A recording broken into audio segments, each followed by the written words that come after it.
কয়েকদিন ধরে দেশের বিভিন্ন অঞ্চলে আবারও শুরু হয়েছে শৈত্যপ্রবাহ। শৈত্যপ্রবাহ দেশের কয়েকটি জেলায় কিছুদিন অব্যাহত থাকলেও পরবর্তীতে তা সারা দেশে বয়ে যায়। এমন তীব্র শীতের মধ্যে এবার 4টি বিভাগে বৃষ্টির শঙ্কা জানিয়েছে আবহাওয়া অধিদপ্তর। বিস্তারিত জানাচ্ছেন জান্নাতুন নাহার জেরি।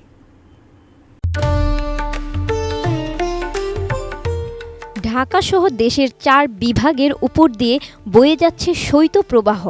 এমন পরিস্থিতিতে বৃষ্টির শঙ্কা জানিয়েছে আবহাওয়া অধিদপ্তর।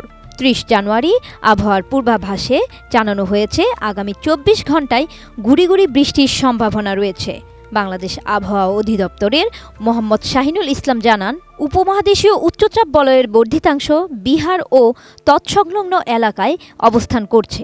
মৌসুমের স্বাভাবিক লঘুচাপ অবস্থান করছে দক্ষিণ বঙ্গোপসাগরে। আবহাওয়া অধিদপ্তর জানায়, আগামী 24 ঘন্টায় কুমিল্লা অঞ্চল, ময়মনসিংহ, ঢাকা ও সিলেট বিভাগের কয়েকটি জায়গায় হালকা বৃষ্টি বা গুড়ি গুড়ি বৃষ্টির সম্ভাবনা রয়েছে। অন্যদিকে দেশের বেশিরভাগ স্থানে আকাশ আংশিক মেঘলা থাকতে পারে এবং আবহাওয়া প্রধানত শুষ্ক থাকবে।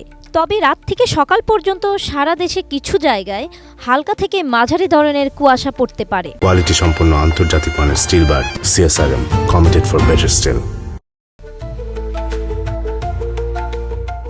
এছাড়া রাজশাহী ও রংপুর বিভাগের রাতের তাপমাত্রা অপরিবর্তিত থাকতে পারে এবং অন্যান্য স্থানে রাতের তাপমাত্রা 1 থেকে 2 ডিগ্রি সেলসিয়াস বৃদ্ধি পেতে পারে। দিনেও তাপমাত্রা সামান্য বাড়তে পারে। 31 জানুয়ারি সকাল 9টা থেকে পরবর্তী 24 ঘন্টায় কুমিল্লা ও কিশোরগঞ্জ অঞ্চল সহ ময়মনসিংহ ও সিলেট বিভাগের কিছু জায়গায় হালকা বৃষ্টি বা গুড়ি গুড়ি বৃষ্টির সম্ভাবনা রয়েছে। দেশের অন্যত্র আকাশ আংশিক মেঘলা থাকতে পারে, তবে আবহাওয়া শুষ্ক থাকবে। রাত থেকে সকাল পর্যন্ত কিছু স্থানে কুয়াশা পড়তে পারে। সারা দেশে রাত ও দিনের তাপমাত্রা প্রায় অপরিবর্তিত থাকতে পারে। 1 ফেব্রুয়ারি সকাল 9টা থেকে পরবর্তী 24 ঘন্টায় সারা দেশে আংশিক মেঘলা আকাশসহ আবহাওয়া শুষ্ক থাকতে পারে, তবে শেষ রাত থেকে সকাল পর্যন্ত কিছু জায়গায় কুয়াশা পড়তে পারে। ঢাকা, ময়মনসিংহ ও সিলেট বিভাগে রাতের তাপমাত্রা সামান্য কমতে পারে।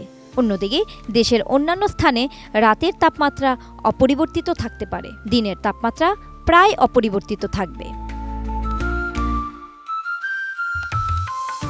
আবহাওয়া অধিদপ্তর জানায়, আগামী 5 দিনে আবহাওয়ার সামান্য পরিবর্তন হতে পারে এবং সাথে বৃষ্টির সম্ভাবনা রয়েছে। জান্নাতুন নাহার জেরি, ATN নিউজ।